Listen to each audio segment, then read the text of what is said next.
राजस्थान की राजनीति आज उस पड़ाव पर है जो बहुत सारे उतार चढ़ावों से गुजरते हुए लगभग ठहरी हुई सी है। दरअसल राजस्थान में सरकार बने हुए एक वर्ष पूरा होने की ओर है। भारतीय जनता पार्टी की सरकार है, भजन लाल जी मुख्यमंत्री हैं, नए चेहरे के रूप में उनका पदार्पण है। लेकिन जो सत्ता और संगठन के लोग हैं उनमें कहीं ना कहीं धीमे शब्दों में ये स्वर उठता है कि आज पार्टी के लोगों के ही काम नहीं हो रहे हैं। ऐसे बहुत सारे मुद्दे हैं हमारे पास। इन्हीं चर्चाओं के लिए आज हमारे साथ मौजूद है भारतीय जनता पार्टी के गालव नगर मंडल के अध्यक्ष दिनेश मोहन दुबे जी। नमस्कार दुबे जी, स्वागत है आपका। धन्यवाद रवि जी। आप लंबे समय से राजनीति से जुड़े हुए हैं। भारतीय जनता पार्टी ही शायद आपकी मूल पार्टी है। आप मुझे करेक्ट कीजिए अगर आप इससे पहले किसी पार्टी से जुड़े थे तो। नहीं, मैं और मेरा परिवार जी शुरू से ही भारतीय जनता पार्टी से जुड़े रहे। मेरे पिताजी भी जनसंघ से जुड़े थे और उसके बाद हमने आज तक जीवन में जो भी पार्टी देखी और सुनी, जी, भारतीय जनता पार्टी के अलावा हम किसी को सुनना भी पसंद नहीं करते थे। तो इसलिए शुरू से भारतीय जनता पार्टी के संस्कार हमारे अंदर रहे। जी। और 11 वर्ष की उम्र में मैं राष्ट्रीय स्वयंसेवक संघ की शाखाओं में भी जाया करता था, तो वो संस्कार भी मेरे अंदर थे। जी। तो भारतीय जनता पार्टी ने मौका दिया जनता की सेवा करने के लिए संगठनात्मक स्तर पर, तो मंडल अध्यक्ष का दायित्व भी दिया। इससे पहले भी मैं भिन्न भिन्न दायित्वों को संभाल चुका था। जी। उसके बाद लगभग 4 वर्ष से मैं मंडल अध्यक्ष का दायित्व निभा रहा हूँ। जी। और पार्टी की सेवा कर रहे हैं। चुनाव के दौरान बड़े स्तर पर आप और आपका जो संगठन है आदर्श नगर विधानसभा क्षेत्र में मजबूती से कार्य करता नजर आ रहा था। लेकिन चुनाव हारने के बाद पार्टी के जो प्रत्याशी रहे उनके चुनाव हारने के बाद आज आदर्श नगर मंडल क्षेत्र में सन्नाटा सा है। क्या वजह है? इसका वास्तविक कारण तो रवि जी ये रहा कि जो संगठन के कार्यकर्ता थे, जी, उन संगठन के कार्यकर्ताओं के ऊपर विश्वास ही नहीं किया गया प्रत्याशी के द्वारा कि ये संगठन के लिए कार्य कर रहे हैं और ये हमारी जीत का आधार बनेंगे। जिन कार्यकर्ताओं ने विगत 10 साल, कोई 15 साल, कोई 20 साल लगातार जो भारतीय जनता पार्टी को सेवा दे रहा है, उन कार्यकर्ताओं के ऊपर विश्वास किया जाना चाहिए था। जी।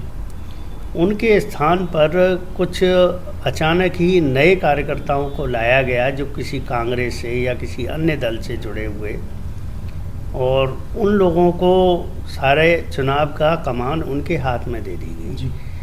वो शायद एक गलत तरीका था और उसका परिणाम जो है वो आपके सामने आया। ये एक चुनाव लड़ने की प्रक्रिया की गलती थी। अन्यथा आदर्श नगर विधानसभा क्षेत्र में हम लोग जिस पोजीशन में थे, कार्यकर्ताओं ने बहुत काम किया था और इस बार हम इस सीट को बहुत अच्छे मार्जिन से जीतने जा रहे थे। जी। लेकिन चुनाव को सही तरीके से नहीं लड़ा गया, चुनाव को चुनाव के तरीके से नहीं लड़ा गया। और शायद इसकी कई कारण भी, अन्य कारण भी हो सकते हैं कि जो प्रत्याशी चुनाव लड़ रहे थे उनका खुद का भी एक्सपीरियंस हो सकता है कम रहा हो चुनाव लड़ने का। संगठनात्मक रूप से उन्होंने अपनी जिम्मेदारियों का निर्वाह किया होगा, लेकिन चुनाव लड़ने का जो एक्सपीरियंस था वो शायद कम था। तो जिन लोगों के ऊपर विश्वास किया जाना चाहिए था, उन लोगों को तो नेपथ्य में डाल दिया गया और भिन्न भिन्न प्रकार के बातें भी हुई। वो संगठनात्मक रूप से अच्छा नहीं होता है, उसके परिणाम भी अच्छे नहीं होते। आप कह रहे हैं कि कार्यकर्ताओं में जो वरिष्ठ कार्यकर्ता हैं उनमें उदासीनता है कहीं ना कहीं। इस बात को लेकर है, बिल्कुल उदासीनता है। कार्यकर्ताओं में थोड़ी सी उदासीनता है कि कोई व्यक्ति अगर लगातार भारतीय जनता पार्टी को सेवाएं दे रहा है और वो जनता से लगातार जुड़ा रहता है, जी, और जब जनता भी उनसे अपेक्षा करती है कि जनता के कार्यों को, एक राजनीति में आने का मकसद केवल एक हम चुनाव लड़ने की मशीन थोड़ी ना है। जिस व्यक्ति के अंदर, जिसके मन के अंदर कुछ जनता के लिए कुछ कर गुजरने की भावना होती है, वही व्यक्ति राजनीति में आते हैं। जी। ये जनता की सेवा का कार्य है, और जो जनता की सेवा के कार्य के मन में भाव रख कर के राजनीति के साथ जुड़ते हैं, वो निश्चित तौर पर जनता से जुड़ते भी हैं और जनता के कार्य कराने में सफल भी रहते हैं। जी। जो गालव नगर मंडल है, जी इसने बड़ी संख्या में मतदाताओं को एकजुट किया था चुनाव के दौरान। जी। लेकिन बाद में जब प्रत्याशी बदल गया अचानक से, तो ऐसी क्या बात आई कि कार्यकर्ताओं में खिन्नता आ गई और चुनाव हारना पड़ा? गालब नगर मंडल इस आदर्श नगर विधानसभा में सर्वाधिक 16,000 नए मतदाता जोड़े थे। जी। और वो 16,000 मतदाता एक जीत का बहुत बड़ा फैक्टर था। जी। निश्चित तौर पे हम इस बार जीत रहे थे, इसमें कहीं कोई दो राय नहीं है। गालब नगर मंडल के हमारे टीम के सभी कार्यकर्ताओं ने बहुत अथक मेहनत करी थी। शायद हमने एक छोटी से छोटी ढाणी और एक छोटी कॉलोनियाँ जो 50 जिसके अंदर घर भी होंगे, वहाँ पर भी एक एक व्यक्ति तक हम लोगों ने अपनी पहुँच बनाई हुई थी। जी। सभी कार्यकर्ताओं ने बहुत उत्साह से काम किया, लेकिन परिणाम हमारे पक्ष में नहीं आए। उसके कई अन्य कारण हैं। संगठन की कोई कमी नहीं है, कार्यकर्ताओं ने बहुत बढ़िया काम किया था। जी। और ये ज़रूर है कि जो जिनको टिकट मिला, वो प्रत्याशी उन सभी कार्यकर्ताओं के साथ सामंजस्य नहीं बैठा पाए। जी। और वो कार्यकर्ताओं पर भरोसा नहीं कर पाए। उसका परिणाम हमको इस रूप में देखने में मिला कि हम आदर्श नगर जैसी जीती हुई सीट को हम हार गए। बहुत दुख है, कार्यकर्ताओं के अंदर भी बहुत दुख है। जी। लेकिन अब जो हो गया उसको तो कैसे बदल सकते हैं। अशोक परनामी जी यहाँ से लगातार 2 बार विधायक रहे, उसके बाद कांग्रेस के विधायक चुने गए और लगातार दूसरी बार कांग्रेस विधायक चुने गए। लेकिन पार्टी कार्यकर्ताओं में आज भी अशोक परनामी जी की कहीं ना कहीं कोई डिमांड है, क्या वजह है? अशोक परनामी जी काफ़ी 2 बार विधायक रहे। जी। और पिछली बार 2018 का चुनाव हार गए थे। 2 बार जब विधायक रहे, जब उन्होंने जनता से जुड़े हुए विभिन्न मुद्दों पर बहुत काम किया, और एक व्यक्तिगत कनेक्टिविटी जो होती है मतदाता और नेता के साथ में, वो उन्होंने बनाई थी। किसी भी प्रकार के कार्यकर्ता के या आम जनता के छोटे छोटे कार्यक्रम, शादी का कार्यक्रम, जन्मदिन का कार्यक्रम, या किसी भी प्रकार के उनके सुख और दुख में लगातार वो भागीदार बने रहे। जी। तो उनका जनता से बहुत ज़्यादा जुड़ाव था, और वो सभी कार्यकर्ताओं को व्यक्तिगत जानने लगे थे। इतने लंबे समय में व्यक्तिगत तौर पर उनके संपर्क हो गए थे। जी। तो अशोक परनामी जी एक आदर्श नगर में जाना पहचाना चेहरा था, जिनको किसी परिचय की आवश्यकता नहीं थी। जी। तो इसलिए अशोक परनामी जी का एक मामला ऐसा था कि जो जनता के अंदर बहुत अच्छे तरीके से घुले मिले हुए थे। जी। पार्टी के जो युवा कार्यकर्ता हैं और जो दूसरी पार्टियों से बीजेपी में आए हैं, उनमें ये बात है कहीं ना कहीं कि परनामी जी चाहते हैं कि वसुंधरा राजे मुख्यमंत्री बने, और जो पुराने कार्यकर्ता चाहते हैं कि ये टिकट अशोक परनामी जी को ही जाना चाहिए था। क्या ऐसा है कि मौजूदा मुख्यमंत्री को कार्यकर्ता स्वीकार नहीं कर रहे हैं? नहीं, कार्यकर्ता ये जरूर चाहते हैं कि जो भी नेता, जिसको भी टिकट मिले, जी, उसकी जनता से स्वीकारोक्ति होनी चाहिए, कार्यकर्ताओं से स्वीकारोक्ति होनी चाहिए। जो भी व्यक्ति जनता के साथ उसके सुख दुख में लगातार जुड़ा रहता है, जनता उसे पसंद करती है, कार्यकर्ता भी उसे पसंद करते हैं। जी। लेकिन ये कोई विषय नहीं है कि साहब वसुंधरा राजे जी को मुख्यमंत्री बनाया जाना चाहिए। ये हमारे संगठन का नेतृत्व का निर्णय होता है और वो सभी को मान्य होता है। ये भारतीय जनता पार्टी इस तरीके से नहीं चलती है जी कि वसुंधरा राजे जी बने या भजन लाल जी बने या कोई और बनेगा। ये हमारे संगठन का निर्णय होता है और संगठन का निर्णय सभी को मान्य होता है। उसके अंदर किसी प्रकार का कोई इफ एंड बट नहीं होता जी।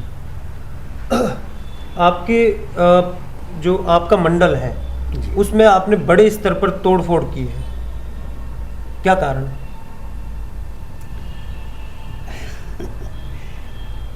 ऐसा नहीं है। दरअसल क्या है, हम संगठन से जुड़े हुए हैं और संगठन को मजबूत करने के लिए कई बार कड़े कदम भी लेने पड़ते हैं।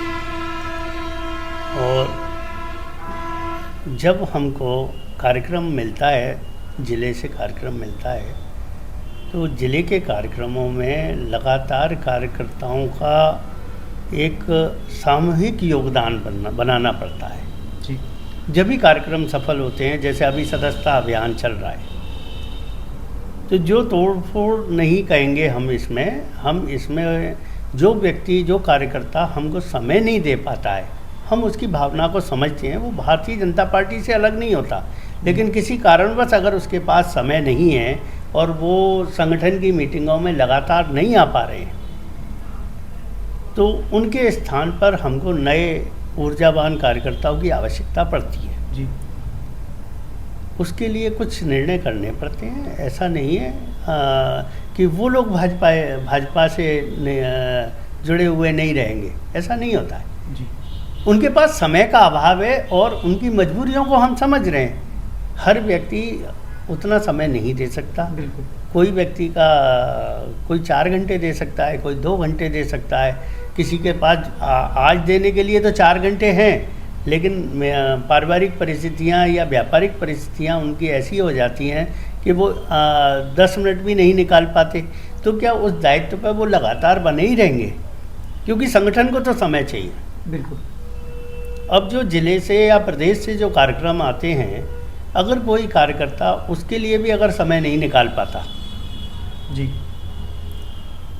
तो ऐसे कार्यकर्ताओं से हम चर्चा करते हैं और चर्चा करने के बाद अगर उनके पास समय का अभाव लगता है या उनसे चर्चा करने के बाद पता लगता है कि साहब उनकी क्या कारण रहे जिसकी वजह से वो लगातार संगठनात्मक कार्यों में अपना सहयोग प्रदान नहीं कर पा रहे, तो हम उनके स्थान पे जो लोग नए ऊर्जावान लोग होते हैं, जिनके पास समय भी होता है और पार्टी की विचारधारा को और अधिक गति से आगे बढ़ा सकने की स्थिति में होते हैं, तो ऐसे लोगों को हम वो दायित्व देते हैं। ये एक संगठनात्मक प्रक्रिया है। ये मतलब इसमें ऐसा कुछ भी नहीं है कि इसका कोई कारण नहीं होता, इसका कोई वैसा कारण नहीं होता कि साहब कोई राजनीतिक कारण नहीं होता। ये कोई खींचतान, आपसी खींचतान? नहीं, आपसी खींचतान ऐसा कुछ नहीं है, कोई खींचतान नहीं होती है। और ये मान लें हम कि खींचतान नहीं होती, समय का अभाव होता है जी। अच्छा, आगे जो पार्षद चुनाव आएंगे, निकाय चुनाव जो आएंगे, जी, उसको लेकर क्या रणनीति है? देखिए, अभी तक जो हमारे पास अपुष्ट सूचना है उसके हिसाब से दोनों निगम को एक निगम किया जाएगा जी। और लगभग 150 वार्ड होंगे। तो जब 150 वार्ड होंगे तो नए सिरे से बरसीमन होगा जी। और जैसे अभी गालिब नगर मंडल के अंदर 6 वार्ड और 3 पंचायतें आती हैं, तो वो 6 वार्ड 3 पंचायत की जगह हो सकता है 3 वार्ड रह जाएं। तो उसके बाद उसकी एक योजना का स्वरूप बनाया जाएगा जी।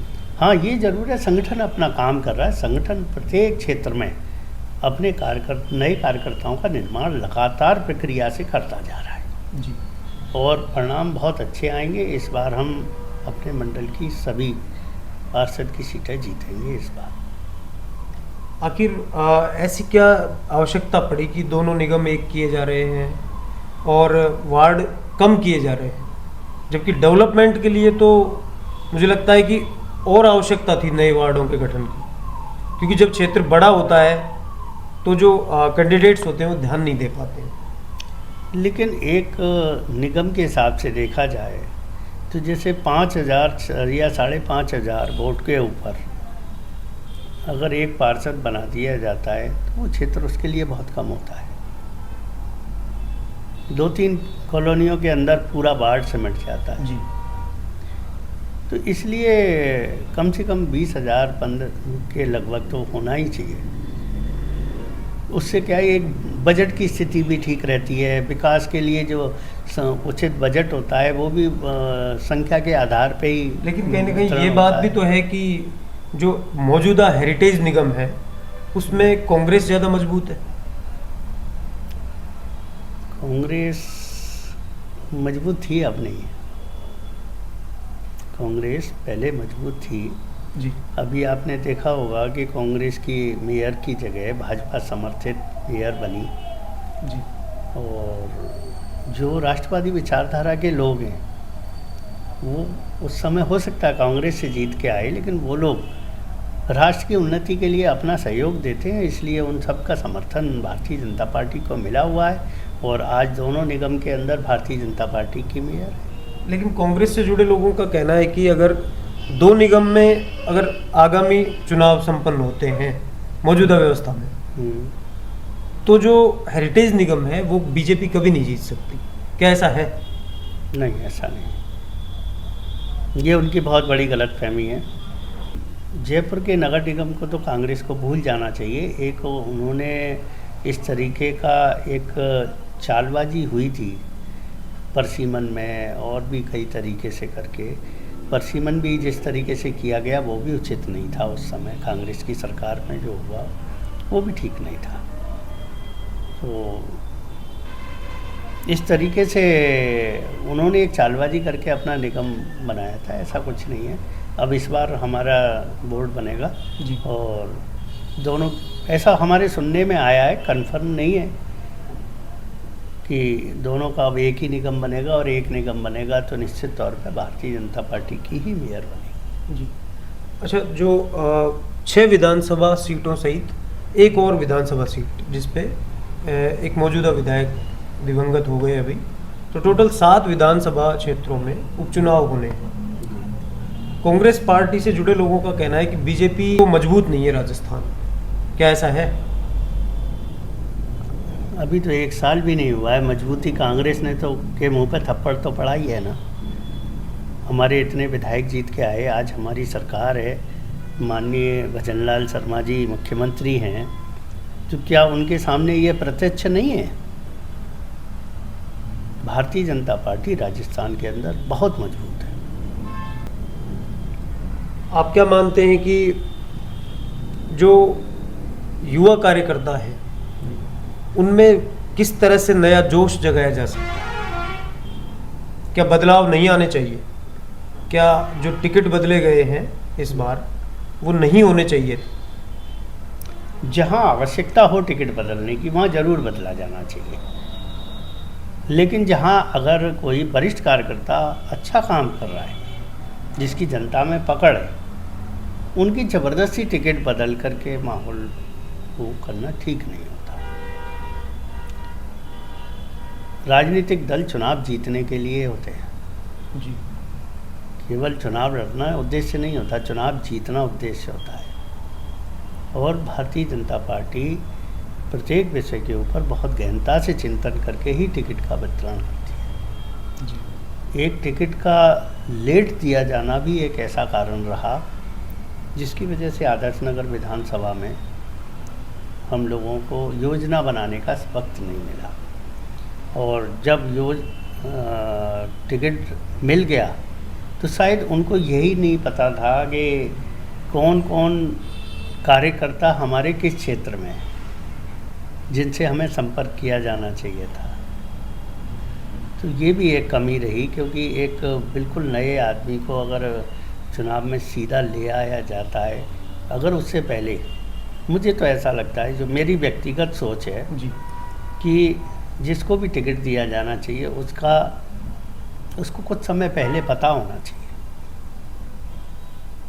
उससे क्या है, जो वक्त मिलता है उसमें वो उन कार्यकर्ताओं से व्यक्तिगत संपर्क भी बना लेते हैं और संगठन किस आधार पे कहाँ मजबूत स्थिति में है, कहाँ कमज़ोर स्थिति में है, उसके लिए अगर वो 2-4 महीने पहले से वर्किंग चालू करते तो परिणाम ज़्यादा पॉजिटिव आते हैं। बिल्कुल ऐन वक्त पर टिकट दिए जाने से जी थोड़ा सा असमंजस की स्थिति तो बनी जाती है। जी। बीजेपी ने एक बड़ी चेन का निर्माण किया, पन्ना प्रमुख, बूथ अध्यक्ष, वार्ड अध्यक्ष, मंडल अध्यक्ष, जिला अध्यक्ष, और इस तरह से संगठन को बड़े स्तर पर संरचना बनाई। बिल्कुल। उसके बावजूद आज कार्यकर्ताओं में निराशा का भाव है। क्या कहेंगे इस पर आप? कार्यकर्ताओं की अपेक्षा बहुत ज़्यादा रहती है और दरअसल मैं भारतीय आपको जनता इंटरप्ट कर रहा हूँ, पार्टी- लेकिन मैं कहूँगा कि एक कार्यकर्ता 5 साल इंतजार करता है कि मेरी सरकार आएगी तब मैं ये काम करवा लूँगा। क्या कार्यकर्ता का काम नहीं हो पा रहा है? ऐसा तो नहीं कह सकते कार्यकर्ता का काम बिल्कुल नहीं हो रहा है। कार्यकर्ता के काम तो हो रहे हैं, लेकिन कार्यकर्ता जितने अधिक कार्य की अपेक्षा करता है जी उतना कार्य अभी नहीं हो पा रहा है, क्योंकि अपेक्षा बहुत ज़्यादा कर लेते हैं कि हमारी सरकार आते ही तो सब कुछ एक दिन में ही बदल जाएगा। आपने देखा होगा, जैसे हम किसी शादी विवाह में जाते हैं जी तो सभी लोग एक साथ तो दावत में नहीं बैठ जाते, कोई पहले बैठते हैं, कोई उनके बाद बैठते हैं। तो कभी पहले कुछ कार्यकर्ताओं का काम होता है, जनता का काम होता है। बिल्कुल। वैसे भारतीय जनता पार्टी में एक अच्छी बात है, कार्यकर्ताओं के ज़्यादा काम नहीं होते, वो आम जनता के ही काम लेकर के आते हैं। व्यक्तिगत कार्यकर्ताओं का कोई ज़्यादा काम नहीं होता, आम जनता का ही काम लेकर के आते हैं। जी तो कई बार क्या है कि थोड़ा सा लेट होने पे निराशा हो जाती है, लेकिन कई उसके कारण होते हैं। जैसे बारिश का भी महीना चल रहा था, जी। कार्यकर्ता अपेक्षा कर रहे थे कि डामर की सड़क बन जाए, लेकिन बारिश के महीनों में डामर का काम होता ही नहीं है, बिल्कुल। तो वो कार्य निश्चित तौर पे लेट होगा तो फिर वो इस तरीके का वो माहौल बनाएंगे कि साहब 2 महीने हो गए हमको बोले हुए और अभी तक हमारे क्षेत्र में सड़क के निर्माण चालू नहीं हुए, या इस तरीके के कई प्राकृतिक कारण भी होते हैं। लेकिन आपने देखा होगा जैसे ERCP का काम किया हमारे मुख्यमंत्री भजनलाल शर्मा जी ने, वो बहुत बड़ा मूव है, वो एक बहुत बड़ा मूव है। अगर हम इस कार्य के विषय में सोचें तो किसानों को कितना बड़ा फ़ायदा होगा। देखिए, हमको बड़े कार्यों को करने के लिए अपनी सारी ऊर्जा को बड़े कार्यों के लिए बचा के भी रखना चाहिए। बिल्कुल। छोटे छोटे कार्य तो हमारे हो जाएंगे, सड़क बन जाएगी, कहीं बोरिंग है ठीक हो जाएगा, कहीं लाइट है ठीक हो जाएगी, लेकिन जिस तरीके से पेपर लीक के जो अपराधी हैं उनके ऊपर जो डंडा डाला गया, और जिस तरीके से आपने देखा होगा कि एक एक अपराधी को चुन चुन करके पकड़ा जा रहा है, इससे कितनी बड़ी व्यवस्था सही हो रही है। आगे क्या रणनीति है आपकी संगठन के प्रति, पार्टी के प्रति? हमारी रणनीति तो एक ही रहती है, भारतीय जनता पार्टी का अधिक से अधिक विस्तार किया जाना, क्योंकि ये जनता से जुड़ी हुई पार्टी है। यहाँ पे कोई ऐसा तो है नहीं कि एक परिवार ही लगातार चलता आ रहा है, अगर राष्ट्रीय अध्यक्ष बनेंगे तो वो ही बनेंगे, प्रधानमंत्री बनाएंगे तो वो बनाएंगे, ये लोकतंत्र के आधार पर चलती है। यहाँ आपके लिए सबसे बड़ा उदाहरण राजस्थान है कि एक संगठन से जुड़े हुए एक कार्यकर्ता को जी और भारतीय जनता पार्टी ही एक ऐसी पार्टी है जो सीधा मुख्यमंत्री बना सकती है, और कोई पार्टी नहीं है। इस तरीके का लोकतंत्र किसी पार्टी में है ही नहीं। लेकिन पार्टी ने एक विधान कहीं ना कहीं बदला है कि संगठन प्रमुख है, नेता नहीं। बिल्कुल सही बात है। लेकिन नेता जनता तो- से जुड़े काम तो नेता ही करवाता है। आपका ये प्रश्न भी सही है। कार्यकर्ता संगठन से जुड़ा होता है जी। और ये जरूर हम चाहते हैं कि संगठन के हाथ में जनता से जुड़े मुद्दों को, जनता की परेशानियों को दूर करने के लिए और अधिक ताकत की आवश्यकता है। ये जरूर हम चाहते हैं, हर कार्यकर्ता चाहता है, क्योंकि एक हमारी सिस्टम होता है कि जैसे अभी आपने कहा कि पन्ना प्रमुख है, पन्ना प्रमुख को कोई समस्या है, वो बूथ अध्यक्ष को बोलेगा, बूथ अध्यक्ष शक्ति केंद्र संयोजक को बोलेगा, हमने मंडल अध्यक्ष को बोला, मंडल अध्यक्ष जिला अध्यक्ष को बोले जी। संगठन की प्रक्रिया तो यही है। बिल्कुल। अब जो हमारे जनप्रतिनिधि होते हैं, अगर हम जनप्रतिनिधि के पास जाकर के कार्य के लिए कहते हैं जी, तो थोड़ी सी वहाँ से समस्या चालू हो जाती है। किस तरह की समस्या? समस्या तो यही है कि जनप्रतिनिधि को लगातार चुनाव में जाना पड़ता है और चुनाव के समय में कुछ व्यक्तिगत जो सहयोगी कार्यकर्ता होते हैं जो संगठन से जुड़े हुए नहीं होते जी, उनके व्यक्तिगत व्यवहार के कार्यकर्ता भी होते हैं जो पार्टी से उस प्रत्याशी को जिताने के लिए ही आते हैं। उनका भी अपना दबाव बना रहता है जी, उनके भी कार्यों को प्राथमिकता मिल जाती है। संगठन कायदे से तो संगठन के कार्यकर्ता को ही प्राथमिकता मिलनी चाहिए जो लगातार 5 वर्ष संघर्ष करता है जी, 5 वर्ष तक पार्टी की जड़ों को लगातार सींचता है, उसको प्राथमिकता दी जानी चाहिए और वो प्राथमिकता नेता की बजाय संगठन की तरफ से मिलनी चाहिए। बिल्कुल ठीक कहा आपने कि एक कार्यकर्ता 5 वर्ष इंतजार करता है और कार्यकर्ता मेहनत करते हैं तभी एक पार्टी बड़ी पार्टी बनती है। सत्ता और संगठन से जुड़े महत्वपूर्ण सवालों के आपने बड़ी बेबाकी से जवाब दिए। दिनेश जी, आपको हम धन्यवाद कहेंगे। मीडिया न्यूज़ के साथ जुड़े रहिए। इसी तरह की शख्सियतों से हम आपका परिचय करवाते रहेंगे। नमस्कार।